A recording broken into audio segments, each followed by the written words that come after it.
Welcome to Leading with Power. We are excited to have Adrie Groeneweg with us, and he is with Pizza Ranch. He's the founder of Pizza Ranch, and it's going to be really exciting to have him share with us some of the things that are going on in his business and that God has done in his life. A special shout out to all of our supporters who make this happen. You know who you are, and we give you a sincere thank you. Adrie is our speaker today. He's been married for 35 years. He has 4 children, and he has founded an amazing business. I want to look back to how it started and then take a look at where they're at today, and then look at their vision and their mission too from their website.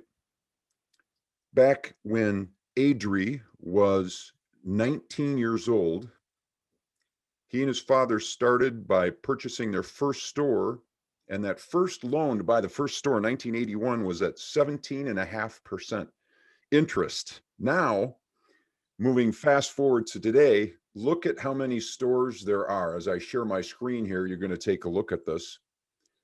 You can see that the Pizza Ranch franchises that started in 1981 are now at 207 locations across 14 states.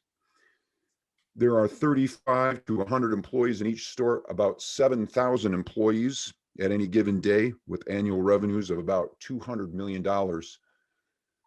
Take a look at the vision and the mission.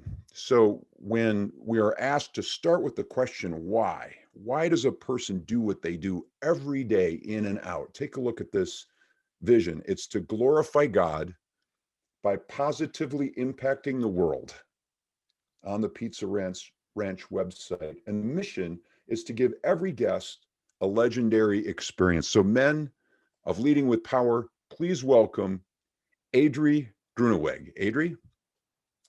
All right. Well, thank you for introducing me and asking me to be a part of this today. I'm always excited to share my story. So I have a little bit of a half an hour, so I'm going to get right to it. And yeah, back in 1980, I was just basically out of high school. And what I went to school for, college, was for horticulture. My dream at that time was to be a greenskeeper of a golf course. I mean, I love lawns. In fact, my lawn is probably the nicest in Orange City, but it's, I'm just saying that. And, but that was my dream. And it was what I was going to do. And then, you know, the farm crisis, if you're my age or older, you remember that. But if you're younger, you don't. But it was tough in the Midwest back then. And I was working part-time at a pizza place, and I would come home and tell my dad about how busy it was. And that was in a town of Sioux Center, Iowa. And we lived in Hall, Iowa. That's a town of 1,800 people back then. So just a little town. And my dad said to me one day, do you think we should put a pizza place in town? And I said, Dad, it won't work. It won't work. Back then, there wasn't a pizza place in every town. It was a little different than it is today. And about a month later, he said it to me again. He said, no, Adrie, I'm really serious about this. I think we're supposed to open up a store. So my dad, you know, like I said, he's never made a pizza. He's never helped a customer, but he signed his name at the bank. And so it would have never happened without him. And it was quite a risk back then. And yeah, you know, that first year, I think about, you know, I didn't get paid because, you know, anybody who starts a business, that first year is pretty tough. You know, you just get your bills paid, and I was happy with that. I was living at home, so my mom was still feeding me, so I didn't need a lot of money. And but yeah, second year, our reputation started growing, and it's like, wow, I was even getting paid. So it was like, I was loving what I was doing. And I just want to make a statement too, especially for some of you dads out there and moms, that if you're worried about your kid, excuse me, 4 months before we opened Pizza Ranch, that was the last thing on my mind that I thought I would do for the rest of my life. Excuse me. So that just tells you, you know, 4 months before we opened, last thing on my mind was pizza. So yeah, God directs. And so we opened up second year, and then we had a neighboring town of Orange City call us and say, hey, would really like you to open up your pizza ranch in our town. And I had a partner at that time. He's no longer with Pizza Ranch, but we discussed it and we thought, you know what, we'll if we can find an investor to buy a building for us, we'll come in and do the store. So they did for us, and we opened up in Orange City, and it took off right from the start. And that's when I moved to Orange City, because it was a town of 5,000 people. So, big town. And compared to where I was, and then we got a manager for the town and hall. And then I get a call out of the blue one day, about a year later, from a guy from Mountain Lake, Minnesota. And he said, I told somebody I was going to open up a pizza place. And they said, oh, if you're going to do that, you got to call Pizza Ranch and buy their recipe, because they got the best pizza in town or around. And he said, would you sell your recipe to me? And I'm going, wow. I kind of felt pretty proud of that. Somebody wanted to buy my pizza recipe, and talked it over with my partner. And we thought, you know what, maybe he'd buy a franchise from us. So, I'd like to say that it was a great idea of mine that we were going to become this franchise company, but it was a call out of the blue. Ron called us, and then he said, you know what, I will buy your name and I will become a franchise. So that's how we got our first franchise. The next 6 years, I'm married now and I have kids, but the next 6 years, we opened up 50 stores. It was crazy. And there's like 4 or 5 of us that were working in the office at the time. We didn't even have an office. It was just out of our vehicles. But we would open up these stores, and we'd have them train in our towns in Hall and Orange City. And our niche back then was we opened in a lot of small towns of 5,000 and less, and some towns were even under 1,000 people. So it was a niche that nobody else wanted to go to, but it was working for us. I don't know for sure what year we opened our first one in Wisconsin, but we do have 26 stores in Wisconsin today, and it's a great state for us. So, but there's a lot of communities out there yet. So we opened up Ron in Mountain Lake, and his took off too. So the next 6 years we're at 50 plus stores, and I'm gone all the time, but I was loving it. I was having pizza's fun. So it's like but restaurants, I don't want to take any away. If anybody runs a restaurant out there, it's hard work. So hard hours and weekends and holidays, and St. Patty's Day, but we so we're going pretty good. And just, I got a call one day. I'm going to go back. When I was 33 years old, a friend of mine, wasn't even a friend, but a guy called me up and said, hey, back then, Promise Keepers was a huge thing. And he wanted to know if I wanted to go to Promise Keepers with him. And I said to him, you know what, I'll go.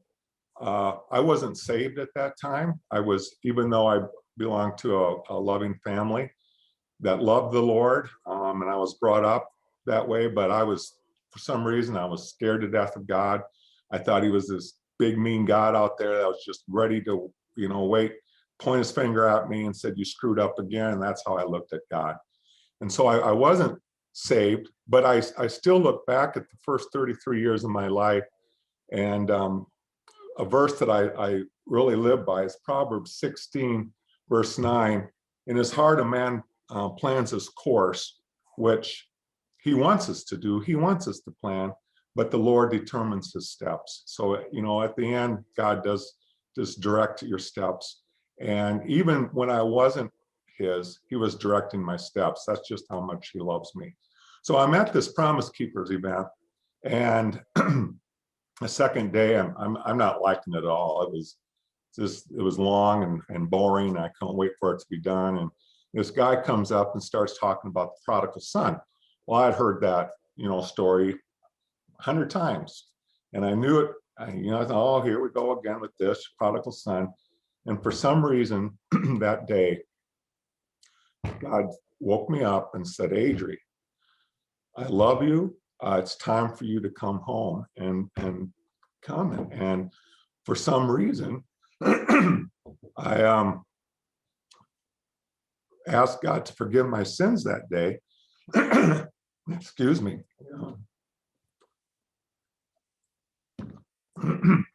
I don't have COVID, so you can't catch it from me. But That's no problem. yeah, and then I just remember going home that night, laying in bed thinking, wow, what happened to me? And I realized that I was born again that day, and a day I'll never forget. So I was 33 years old. My wife and I, was probably the hardest year of our marriage because I'm a completely different person. I'm a guy that took charge of the household now and was a spiritual leader versus her, and which she was praying for all along that would happen. But then when it really did, it was, yeah, quite a change for both of us. So, but it was a great change. So going down and loving the Lord, my whole life changed, and we're going into it. And let's see what year I get a call. In 2000 and 2001, I get a call out of the blue from a cop here in Sioux County, and he was a friend of mine. He says, Adrie, I just want you to know, we arrested your partner last night, and this is what he did, and you're going to want to get a lawyer. So I got off the phone. He was 15 years older than me. He was my dad's next door neighbor, and that's how he became my partner, because my dad knew I could run a restaurant, come up with recipes, hire people, and that whole bit, but paperwork was not a strong suit of mine. And my partner was good at books, and so that was his role. He took care of all our books. So I call out of the blue, and I get off and I sit down, and my wife goes, wow, what happened, Adrie? What's wrong? I said, well, Pete's Ranch is going to be done.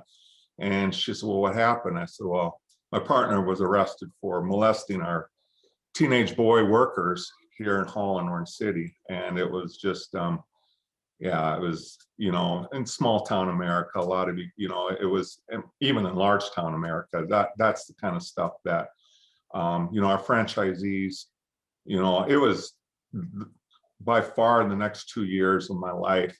Because all of a sudden, I wasn't really the guy in charge, but now I am the guy in charge, because he went to jail for 10 years and he was gone. And we were getting sued. We were, it was just an unbelievable time in my life.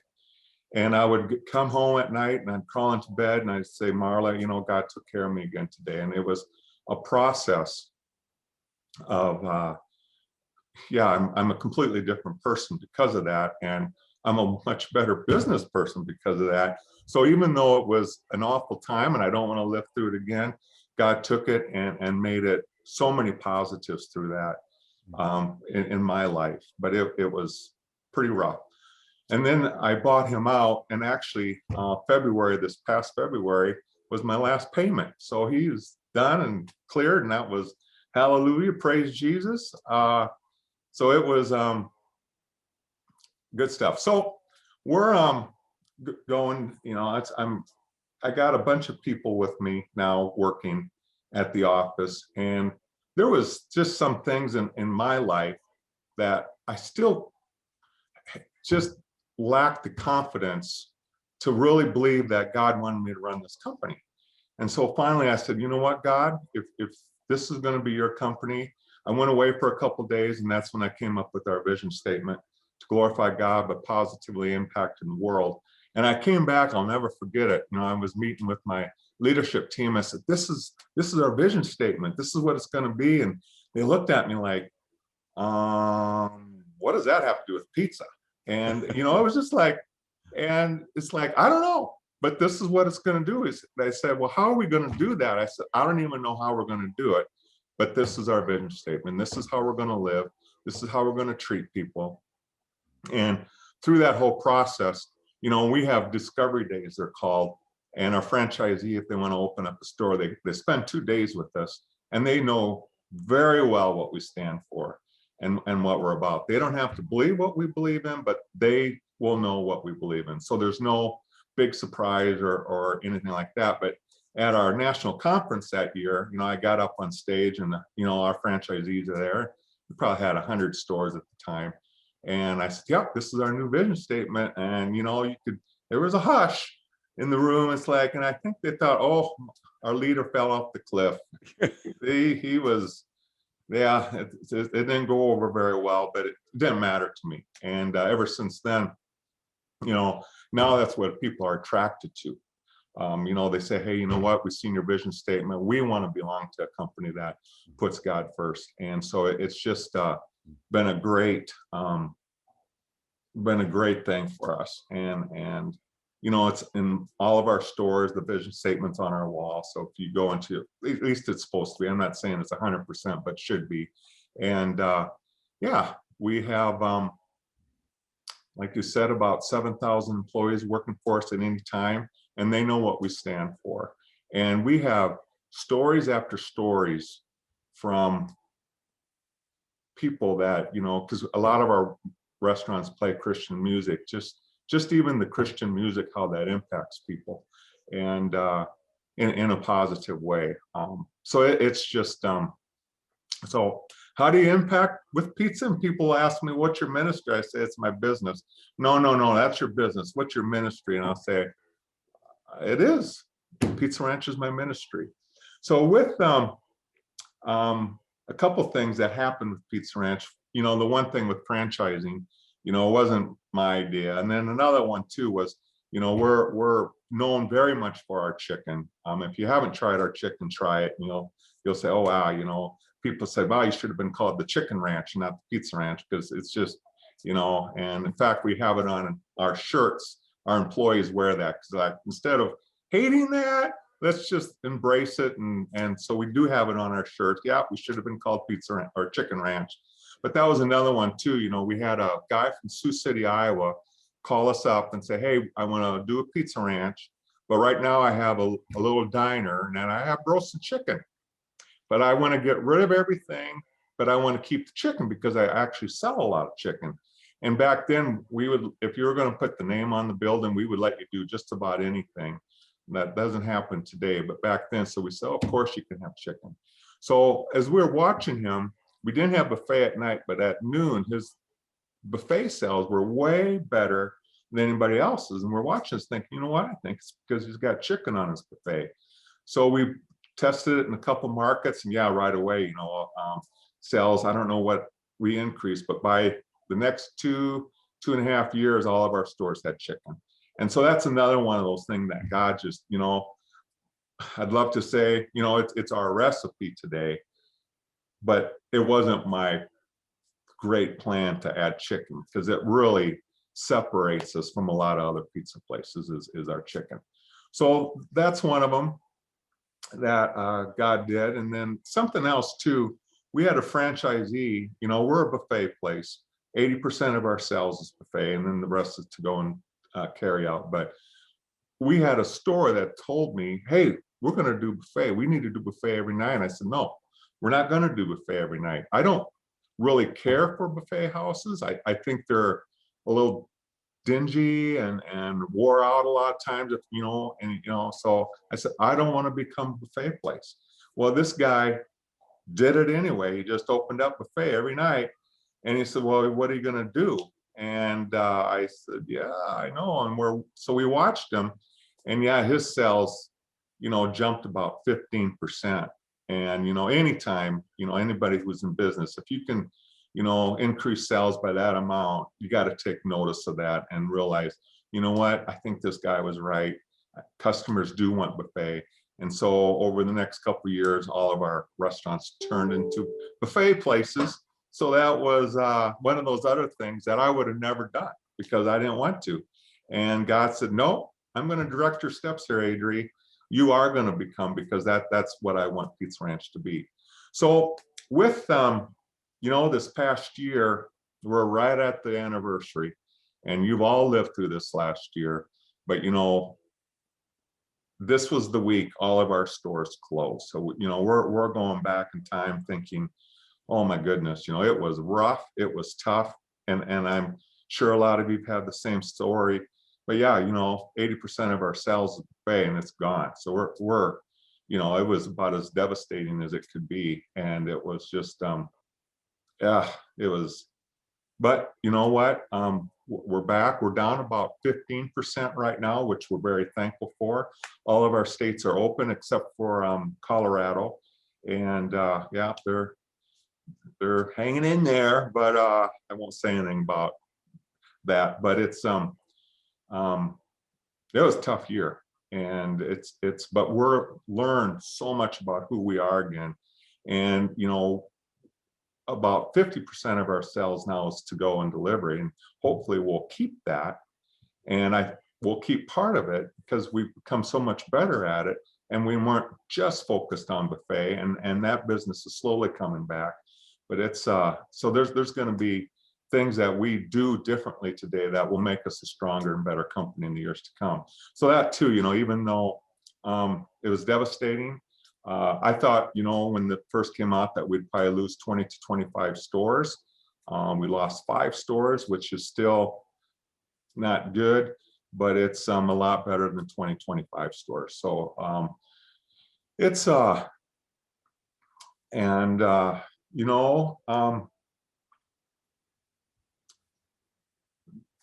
there's so many things that God has done for us this past year, and I can't start talking about them, but I'm just gonna say, one story, and this will sound weird too, but Sioux Falls, South Dakota was hit by a tornado a year and a half ago, and it basically landed on the pizza ranch and destroyed it.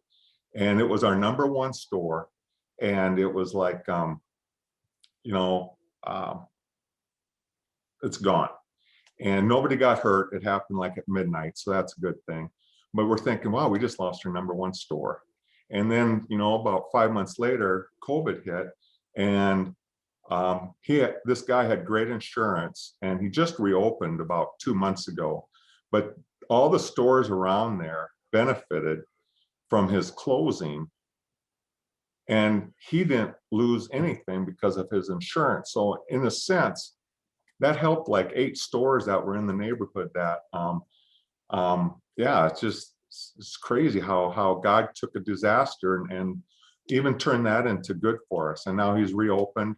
It's back to #1. I knew he would be, but it's and he's got a brand new store. So with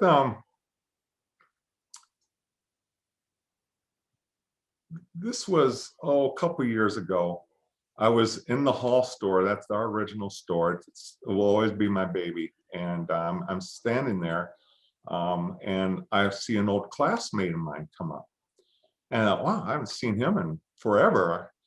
He came walking up to me, and I thought, well, and he looked at me and said, "Who would have ever thought?"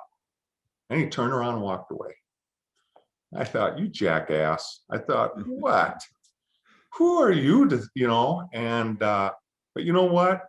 Thought about that a lot. I think most of my teachers would probably have the same comment, because I wasn't that great of a student. I like to have fun. That's what I like to do. And I'm sure a lot of my teachers think the same thing, who would have ever thought?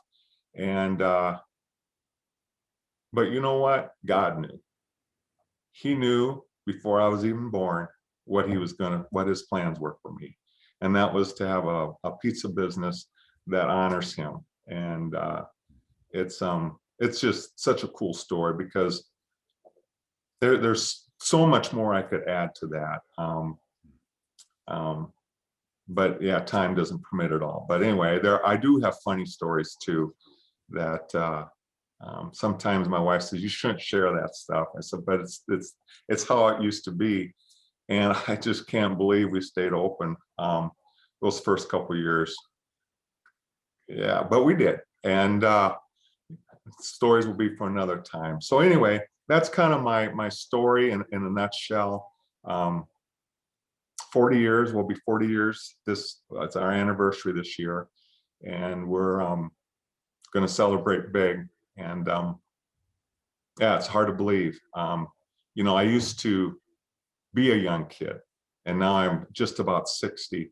And I know I have, when you had a teacher back in the day and they said, yeah, I taught your mom and dad, and you're thinking, how old are you? And now I have kids that work for me whose kids work for me. And I'm thinking, how old am I? And it goes fast. It goes fast. And, when I was raising my kids, people always said, oh, enjoy those years because those years go fast. And I thought, yeah, whatever. And now I realize, boy, those years go fast. So I know there's a lot of hardworking people who are listening today, and people who know how to put in hours. And I'm just going to throw this out there, and that is, you know what, if you're putting in too much time at work and not enough with your family, I guarantee you you're not in God's will. And he wants you to be family first, business second. Well, him first, family second. But it's if they're not, and they're third after work, then something's not right. It's just I know, and first couple of years of business, absolutely. But if you're into it 10, 15, 20 years and your business is running well, you know what, spend time with your kids or grandkids, because that's what really makes a difference. So I got 3 boys, and they're all in the business with me, so that's exciting. They all run stores. They need to know how to run a store, so someday when they take over my job, they'll know what it's like to run a restaurant, and they actually do great. So, and my daughter's in California. Her husband moved her out there. I'm talking to him again, but it's yeah. So there's my story. Well, it looks like they can open up a franchise in California. I don't see it on your website here yet. So There's not one there. So, and as friendly of a state that is, it'll probably be a long time before we go there. So it's yeah, I'll leave it at that. Great story.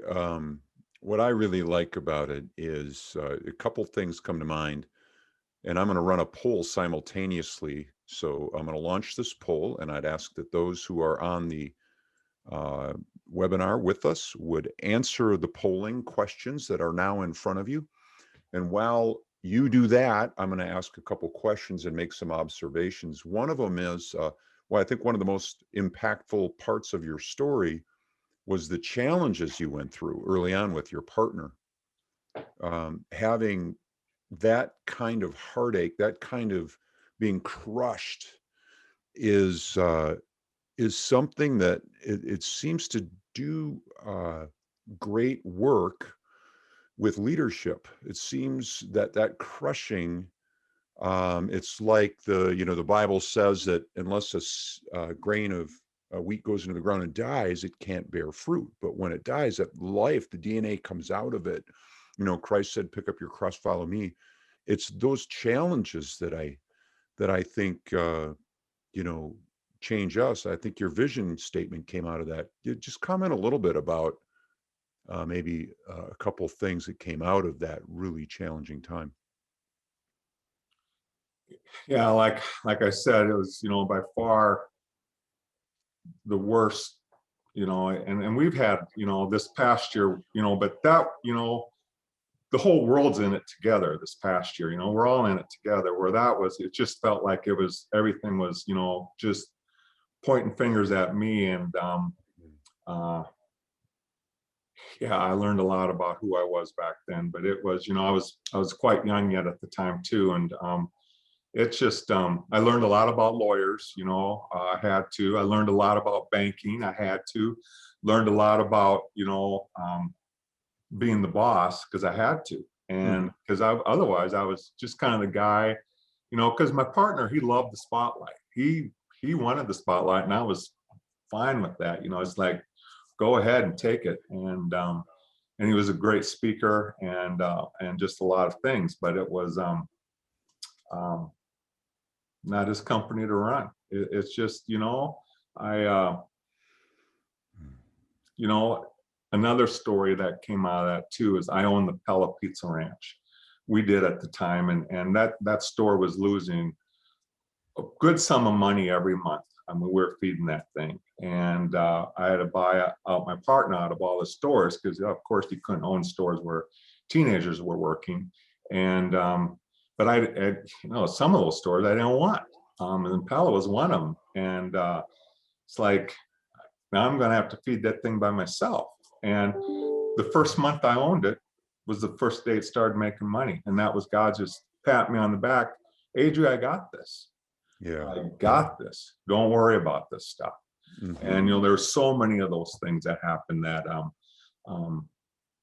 yeah, okay, God, you got this. I have some results back from the polling. The first question is, how many Pizza Ranch stores are there in Wisconsin? The correct answer is 26, and 71% of the webinar attendees got that right. So well done, you're good listeners. The second is, what's my theme verse from the Bible? What's my theme verse? 63% of the folks got it right. Proverbs 16:9. And you want to quote that for us, Adrie? Yeah, in his heart, a man plans his steps, but the Lord determines his way. Yeah, fantastic. Number 3, the third question is, what 3 things did God put in my lap that shaped Pizza Ranch into the company it is today? And 90% of the listeners, 90% of the guys on the call today on the webinar got it right. So the 3 things are, we became a franchise. The second thing is we added chicken to our menu. And the third thing that God put in your lap to shape Pizza Ranch into the company it is today is you became a buffet place. All 3 of those things were God-given success turning points in the business career. So well done with all those attending. If you do have a question for Adrie, please put it in the chat area. That would be greatly appreciated. We'll ask questions of Adrie. So what do you think in your key verse, Adrie, in Proverbs 16:9, what do you think the difference is in that, where, we think we know the way we're going or the direction, and then God, he comes in and directs us even more? What's the difference between our plans and how God directs us? And is it wrong to plan, or is it right to plan? Do you do planning in your businesses? Tell us a little bit about that, please. Well, God wants us to plan. I mean, I'm not saying don't plan, because he wants us to. He gave us a mind that works very well. And yeah, 2 years ago at our strategic planning, that was our theme verse. And so we had all these great plans in place, and we're going to do this, this, this, and this. And then yeah, COVID hit. So none of that happened, and we completely had to reverse and change our plans. And that was one of those things where I realized God can, even like with my landscaping skills, I'm pretty good at it, and I still love it. And I don't think I'll retire and start a landscaping business, because it's hard work. That's a young man's work. But it's like he gave me that passion, even though Pizza Ranch was going to be it versus the landscaping. And I don't, yeah, it's just, and I look at so many things in my life that he directed. I can plan all I want, but even buying out my partner, that only happened through him, through God. And so many things that but he does want us to plan. So I mean, I know Proverbs is full of planning, and tells us how to work hard and do all of that. But you know what, in the end, God has the final words. So that's for sure. Yeah, he is indeed sovereign. I think about you working with your sons. I work with my son at my job, and I want you to tell us some principles or some things that you've noticed about working with family, working with your sons. Tell us some things that may have been principles or concepts that have emerged from that, please. Well, the one thing is, and they know this too. They're not going to take over if they're not capable, and they know that. All three of them, and I've talked to them too. That where do you see yourself 5 years from now or 10 years from now? And my oldest son, he'll be 30 here pretty quick. I mean, he loves working in the stores, and he wants to own stores. He's got ownership in a few stores now, and that's what he wants to do, and then he loves it. So maybe he'll never come in the office. And but people watch that too. It's like, my second son now runs the Orange City store, so everybody knows Ross, and that guy, he doesn't have kids at home yet, but if he did, I'd probably say, you know what, Ross, you got to be home more. He lives in that place, but he's not treating people well, always doing the right thing. They watch their parents live life and have fun at it, but also work hard. They know God comes first in our household, and like my one son too, as he was getting older, he liked to drink and have fun with his buddies, and I told him that. I said, you know what, Spencer, you can drink all you want, but I says, if this is the life you're going to go, you'll never run Pizza Ranch. Just letting you know. And that stuck with them. And yeah, and those are his choices, but it's like, yeah, and he's grown up now, but we've all, I was the same place, when we opened up, and but it's just like, we're not that kind of a company. So yeah. When you obviously like to have fun in school, that translates into business. So I'm sure it's a fun environment there at work too. Here's another question from Rick. And his question is, what are the most noticeable types of community interactions that Pizza Ranch locations have with their respective communities? Very involved with the schools. We have, they're called tip nights in our restaurants. Most of our stores do that, but it's like, actually we haven't had them for a year now, but back then we'd have them like every Tuesday night, we'd have a tip night going on, and that's some organization, usually like, let's say the Cub Scouts or some organization like that. They come in, they clean tables, and people come in and throw money in a tip bucket. So we very, and then sometimes too, if somebody's got cancer or something, they're doing a fundraiser, those are really big. I mean, I'm hundreds of times we've raised 10,000 plus on a given night, to help somebody, and those are always big, and then people see each other and they have fun, and but being very involved with the schools.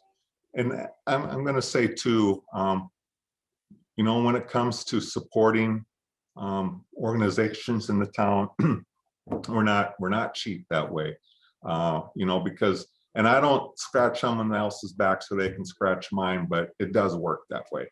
And so we're very involved with any fundraisers or anything like that. But yeah, the smaller the town, the more important it is to be involved. Towns that like Minneapolis or Kansas City, it's different than an Orange City or Sioux Center, where you're just somebody in a big city. Where here, you do know just about everybody in town. So it's yeah. Well, as you treat other people right, which is of course the golden rule, Yeah.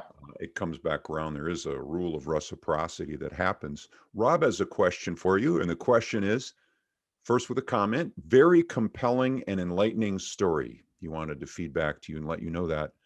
As you built your business in early days, was there ever a point when your self-confidence was thoroughly tested? And what did you do to resolve that test? Yeah, touched a little bit on that with my self-confidence. It was um, very weak. And, so I'm a huge Promise Keeper fan because that's where the Lord woke me up.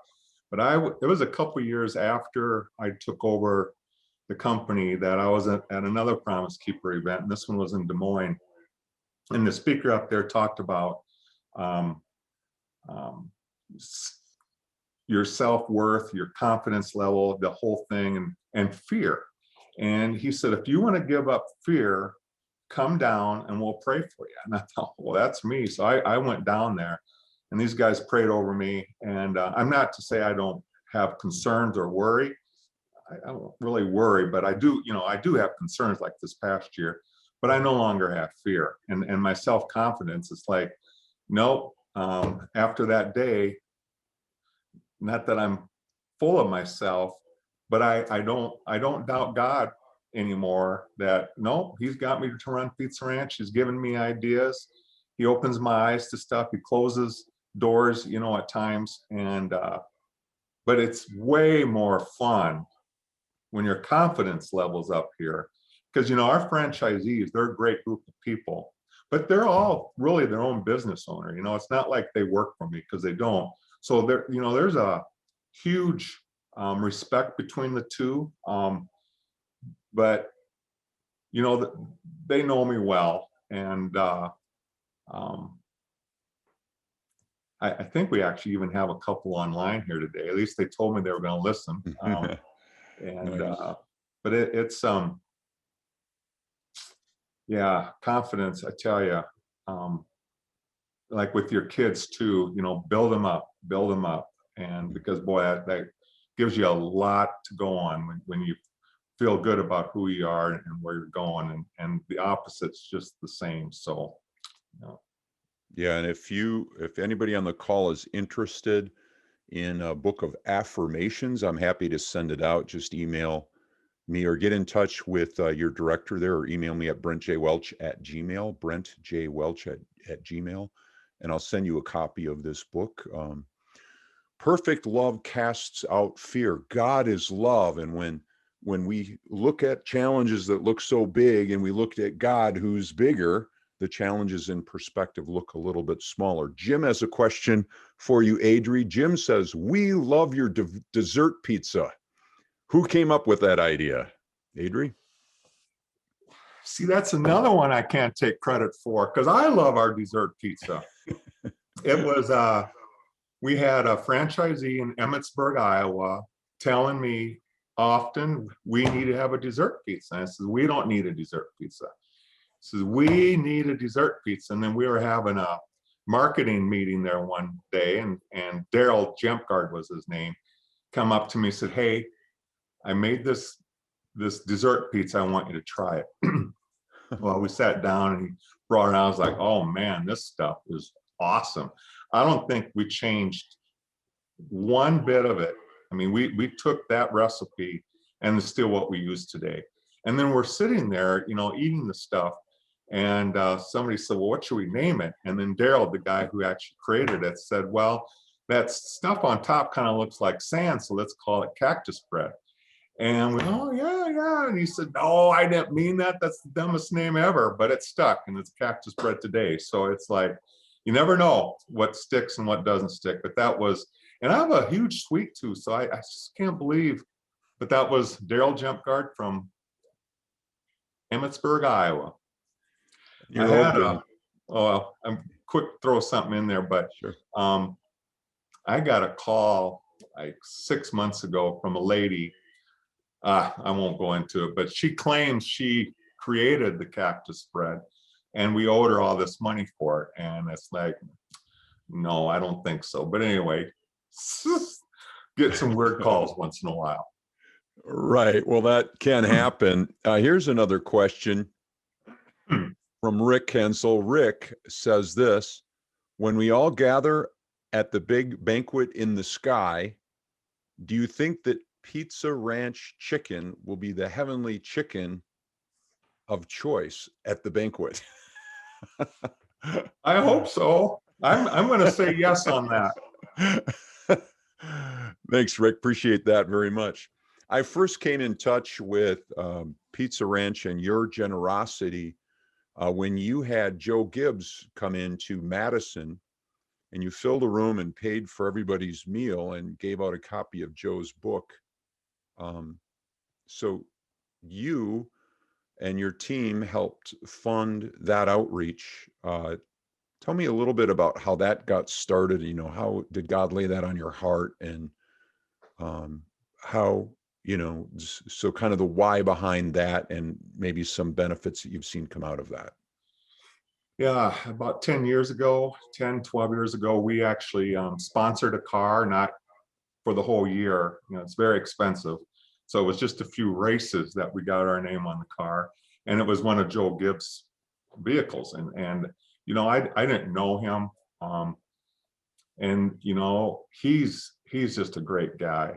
And he likes to know all of his customers. So he got getting to know us, and we met with him a few times, and then he started talking about his ministry that he does. You know, he goes out and speaks, and he does a lot in prisons, and just a super guy. And then as we were talking, we said, hey, you know what, if we you know, he doesn't charge for any of that, you know, and but you know what, if we invite, you know, usually about 800-900 people would come, mostly men, but there are some women that come.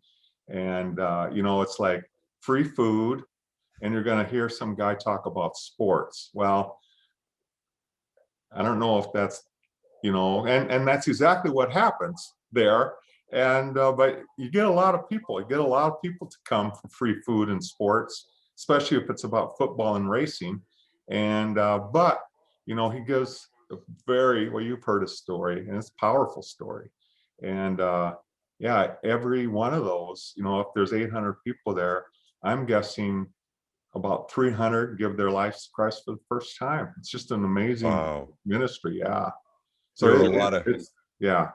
a lot of people there I knew that weren't churchgoers who showed up because, you know, Joe Gibbs is one of the best coaches in NFL history, and of course into NASCAR now, doing incredibly well. But what a great speaker and great message he had. And he handed out a copy of his book, Game Plan for Life, to everybody there. And it was definitely impactful. Thanks for doing that. That was a great event. Darren has a question for you. He says, I absolutely agree. Our work and how we run a business is a ministry, like encouraging employees to make good choices. Could you elaborate on Pizza Ranch's values and or policies that put your faith into practice?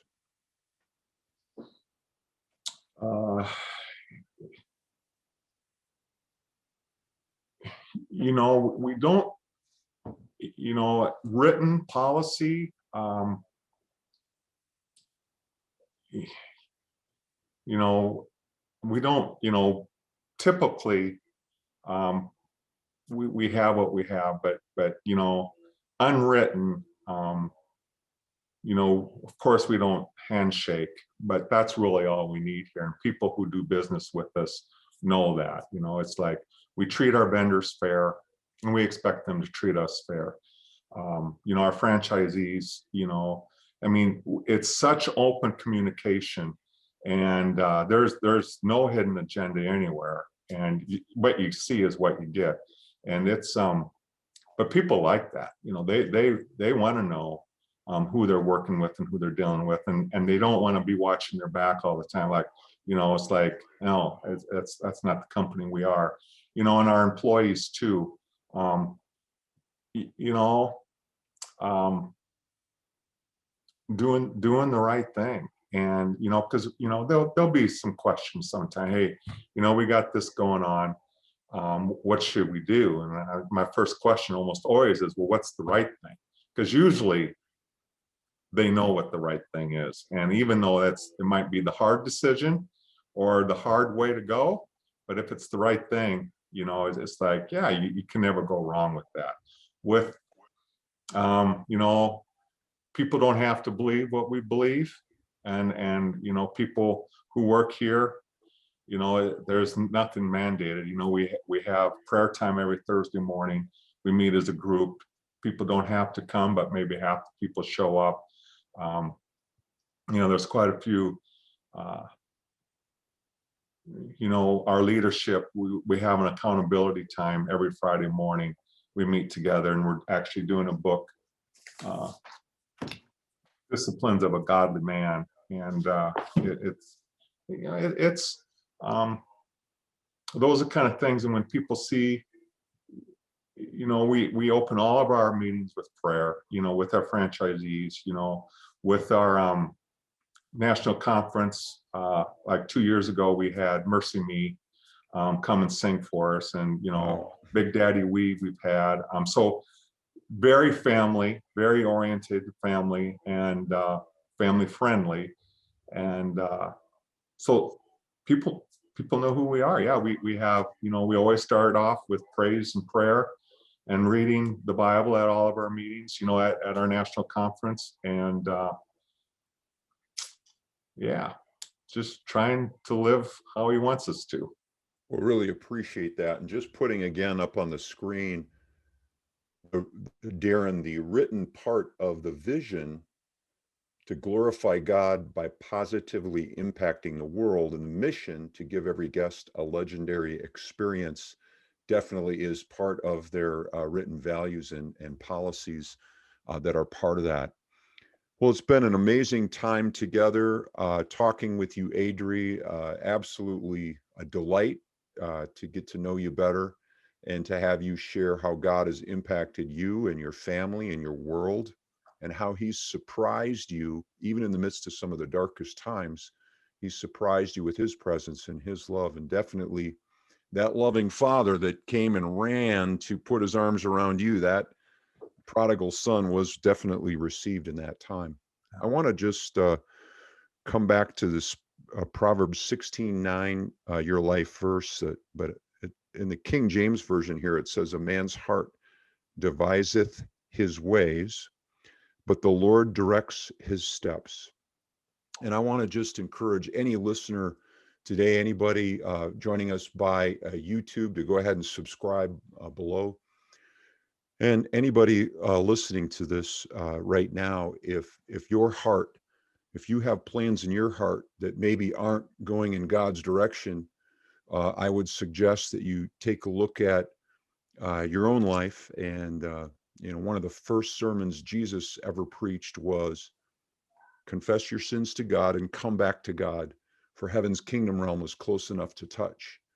So confess your sins to him. Sins is just, you know, you're not perfect. You're missing the mark in some way. And if you're not perfect, the Bible calls that sin, and really would, in order to have that erased from your life, it's Jesus's death, the life that he gave in substitution for yours. Just receive that from him. Just accept him and pray to him and ask that God would come and would forgive your sin and change and come and indwell you with his Holy Spirit. And you will begin a life where he can direct your steps, even though you have your own plans. So I'd highly recommend that. And if you would email Leading with Power, if you would like more information about that, we're happy to send you out some resources. Just really want to help get your heart connected with God, so that you have more power to be better leaders at home and at work and in your communities, just like Adrie has said. Adrie, any closing thoughts to go on top of that for all of us today? You know, And if not, we'd love to have you pray with us. All right, we'll do that. Okay, thanks. Would you like to lead us in a prayer, my friend? Adrie? I thought you were going to do the Irish prayer. Oh, the Irish prayer. Thank you for the reminder. It is St. Paddy's Day. This is even better. See, we're better together. Two hearts are better than one. Two minds are better than one. This is the prayer of St. Patrick. So I'm going to send you off with the prayer of St. Patrick a little bit early today. It says this: may the strength of God pilot us. May the power of God preserve us. May the wisdom of God instruct us. May the hand of God protect us. May the way of God direct us. May the shield of God defend us. May the hosts of God guard us against the snares of the evil ones, against the temptation of the world. May Christ be with us. May Christ be before us. May Christ be in us. Christ be over all. May thy salvation, Lord, always be ours this day, O Lord, and evermore. Amen. Amen. Happy St. Patrick's Day, everybody. Adrie, thanks for joining us. In behalf of Leading with Power, we're deeply grateful. Thanks so much. And go get some pizza at Pizza Ranch. Support this great business. All right. God bless everybody. Look forward to catching you next time. Goodbye. God bless and be well.